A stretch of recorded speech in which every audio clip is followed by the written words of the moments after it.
La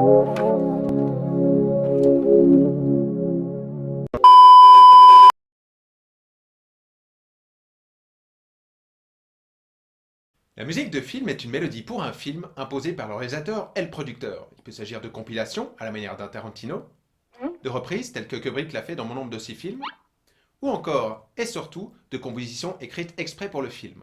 Il s'agira alors de BO, bande originale, ou appelée communément chez nos amis anglophones, soundtrack. La musique de film doit s'utiliser et se composer avec parcimonie et intelligence. Elle a un rôle noble dans un film, on ne peut pas l'utiliser comme ça à tire-larigot. Elle amène une ambiance, elle complémente le jeu des acteurs, donnant ainsi plus de sens à des expressions ou à des regards. Sans elle, tout simplement, un grand vide s'en sentirait. Sa fonction expressive se situe à plusieurs niveaux, en passant par la peur, le comique, le dramatique, l'excitation, le lyrique, l'esthétique ou le symbolique, dans un rapport plus ou moins proche avec ce qui se passe à l'écran. Soit pour habiter ou illustrer musicalement la scène ou lui conférer un pouvoir émotionnel sur le spectateur. Au fil des années, la musique brise le schéma du simple accompagnement sonore. Elle va au-delà de son rôle d'illustration pour apporter une évolution plus sensée. Au-delà de son apport esthétique, elle devient indispensable et participe carrément au récit. Mais la musique de film fait à proprement parler sa première apparition le 17 novembre 1908 avec le film L'assassinat du duc de Guise d'André Calmette et Charles Bargy. La musique de ce film fut composée par Camille Saint-Saëns himself, qui devint ainsi le premier véritable compositeur à composer une musique spécialement pour un film. On peut donc le dire, la musique de film s'est imposée peu de temps après les débuts du cinéma. Car oui, au temps du muet, un musicien était donc engagé pendant les séances du 7e art et improvisait au piano. À l'époque, on appelait cela l'illustration de film. Évidemment, il fallait que le mouvement, l'intensité correspondent au rythme et à la puissance des images affichées sur les écrans. Que dis-je? Sur les toiles. Mais déjà à l'époque, pour des raisons de facilité et probablement économiques, de nombreux exploitants eurent une idée. Éditer des recueils de morceaux. Et c'est justement là que les arrière-grands-parents de Steve Jablonsky et autres musiciens dépourvus d'imagination allaient puiser des thèmes déjà préfabriqués, propres à toutes les situations cinématographiques. Les titres de ces fragments portaient d'ailleurs même des noms déjà actés: désert, eau, tempête, bataille, fuite. De ce fait, à chaque début de semaine, les musiciens du cinéma avaient grosso modo 3 heures pour choisir et répéter la musique du film de la semaine. Et mis à part pour le simple divertissement, cet accompagnement renforçait tout de même aussi le rythme et l'émotion. Ainsi, du simple pianiste amateur dans les salles obscures aux compositions spécialement écrites pour un film, la musique est très vite devenue un élément incontournable à la magie du cinéma. Ce n'est qu'en 1926, avec l'arrivée du son optique, que le Vitaphone triompha. Qu'est-ce que le Vitaphone? Le Vitaphone était une technologie à l'époque suffisamment avancée pour permettre d'enregistrer un son sur un disque et de le synchroniser au projecteur. C'est avec le chanteur de jazz, Dallan Crossland, qui impose de par son succès le cinéma parlant.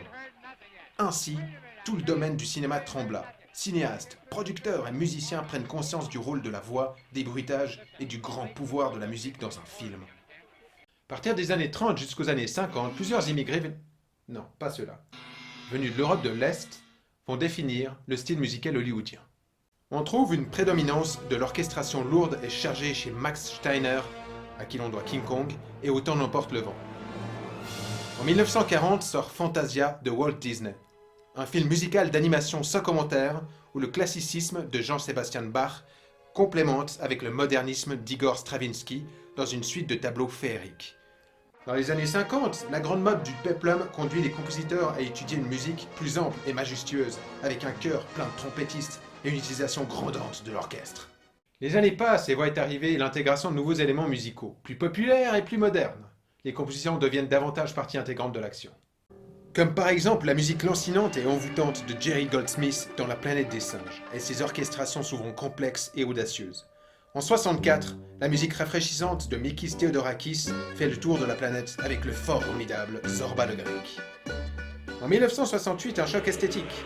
Dans 2001, l'Odyssée de l'espace, le cinéaste Stanley Kubrick reprend avec audace le requiem de Giorgi Ligeti sur la séquence de fin psychédélique, signé Douglas Trumbull.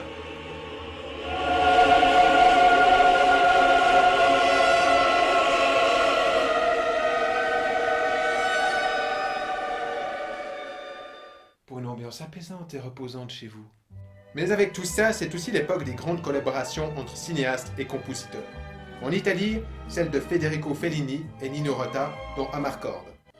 Ennio Morricone et Sergio Leone sur Le Bon, la Brute et le Truand, et Il était une fois dans l'Ouest. Aux États-Unis, dans le genre comique et mordant, on retiendra la formidable collaboration d'Harry Mancini et de Blake Edwards sur La Panthère Rose. John Barry mélange la pop avec la musique symphonique dans les films de James Bond, dont Le Bout des Bondes, au service secret de Sa Majesté. La superbe chanson de générique We Have All the Time in the World est interprétée par Louis Armstrong. Explosion du film à grand spectacle et retour de la musique symphonique avec le tandem John Williams et Steven Spielberg sur Les Dents de la Mer. C'est aussi l'époque de la comédie musicale pop-rock ainsi que l'arrivée de la vague hippie. Le film Air sur des musiques de Jérôme Ragni et James Rado par exemple. Le phénomène disco n'est pas en reste avec la fièvre du samedi soir sur une musique du groupe anglais Bee Gees. Suivant ensuite les mélodies kitsch de Grease composées par Jim Jacobs et Ryan Kazi en 78. Le cinéaste John Carpenter, lui, lance la vague des BO minimalistes électroniques avec sa musique du film Halloween. Les années 80-90 découvrent la brillante collaboration de Philip Glass et Godfrey Reggio sur le somptueux documentaire sans parole Koyanis Katsi, sur un rythme complètement hallucinant.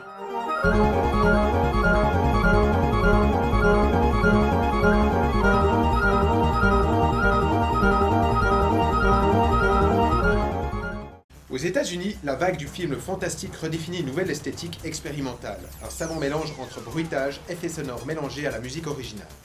Blade Runner de Vangelis et son superbe End Title et le terrifiant Terminator 2 de Brad Fiedel.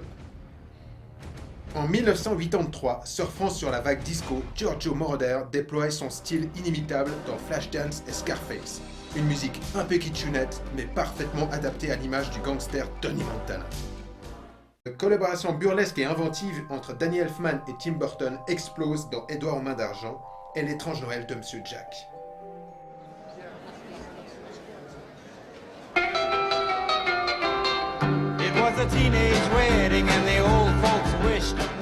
En véritable DJ des platines, Quentin Tarantino ouvre la voie au cinéma du recyclage avec Pulp Fiction. Bolshek Killar verse dans le gothique ténébreux avec La 9e porte. Joe Hisaishi s'enflamme avec les cordes sur le dessin animé Princesse Mononoke en 97.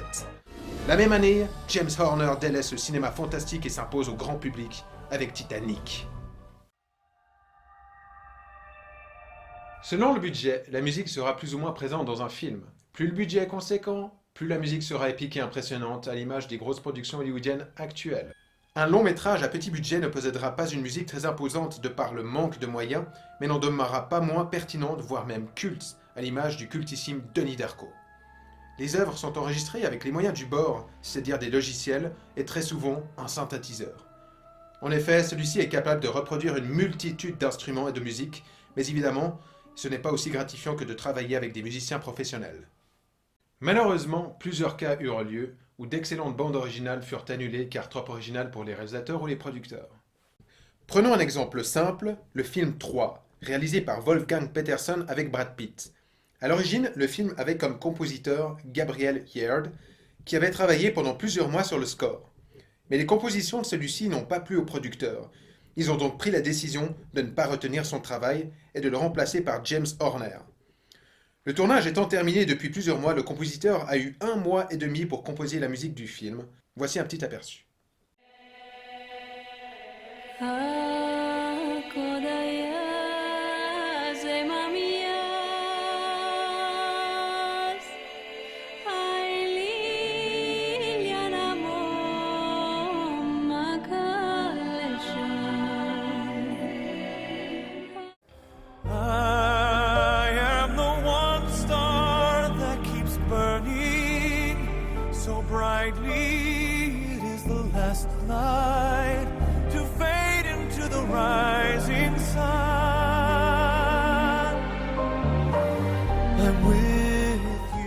Original, hein?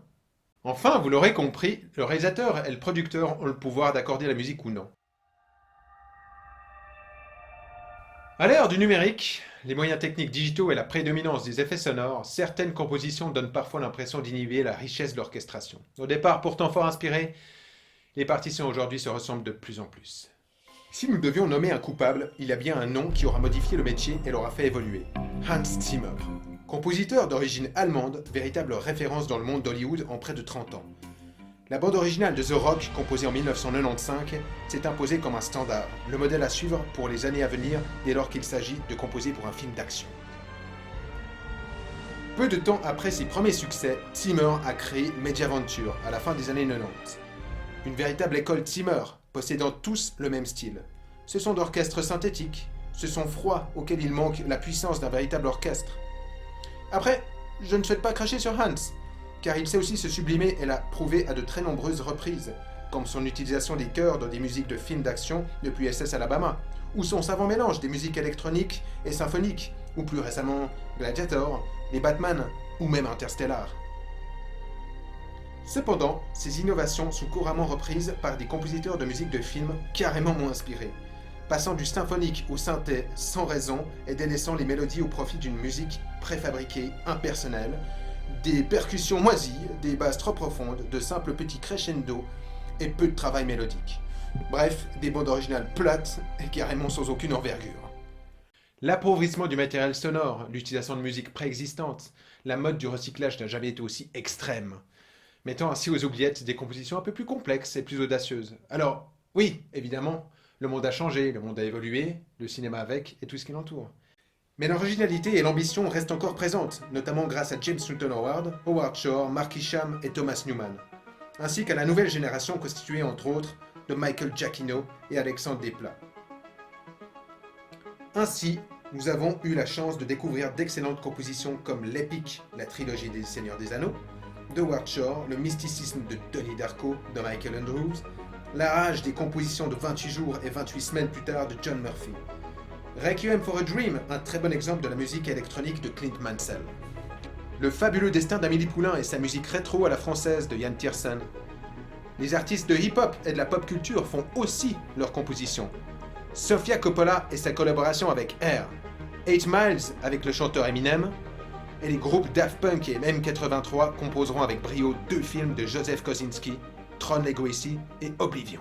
Les films sont différents les uns des autres et sont amenés à développer probablement des approches musicales différentes. Une époque musicale révolue, me direz-vous, mais comment ne pas être nostalgique des envolées symphoniques épiques de John Williams ou celles de Jerry Goldsmith? Aujourd'hui, la musique de film s'identifie à un design sonore plus ou moins réussi, souvent primaire, rarement mélodique, où le concept d'avoir un ou plusieurs thèmes musicaux semble révolu. Alors, qui pour remplacer les John Williams, les Jerry Goldsmith, John Barry, Ennio Morricone, Basil Poledouris ou Elliot Goldenthal? Il y en a quelques-uns qui sortent particulièrement du lot et sur qui l'on peut fonder peut-être, probablement, de bons espoirs pour l'avenir de la musique de film. Marco Beltrami, par exemple, ou Thomas Newman, Daniel Pemberton aussi, mais surtout Michael Giacchino. Un véritable petit génie marchant sur les pas de Jerry Goldsmith et consorts. On retrouve chez lui des orchestrations soignées, de beaux thèmes mémorables et des envolées symphoniques à vous donner la chair de poule. Autant de compositeurs capables de composer des scores dignes d'intérêt qui nous rappellent les classiques d'antan. Ces compositeurs sont pour la plupart dans le métier depuis plus d'une vingtaine d'années. Ils ont la chance de pouvoir collaborer régulièrement avec des réalisateurs ou des studios à succès qui leur permettent de travailler en toute confiance et d'écrire des partitions personnelles qui ne répondent pas à des attentes purement économiques. J'aime à penser que la musique de film n'est pas morte. Il serait malvenu de croire que l'avenir de celle-ci ne se limite qu'à des contraintes économiques ou à un manque d'inspiration. Pour moi, elle évolue au fil des années, pour le meilleur et pour le pire. Pour le meilleur, je l'espère. Et voilà. Et vous, quel avenir voyez-vous à la musique de film ?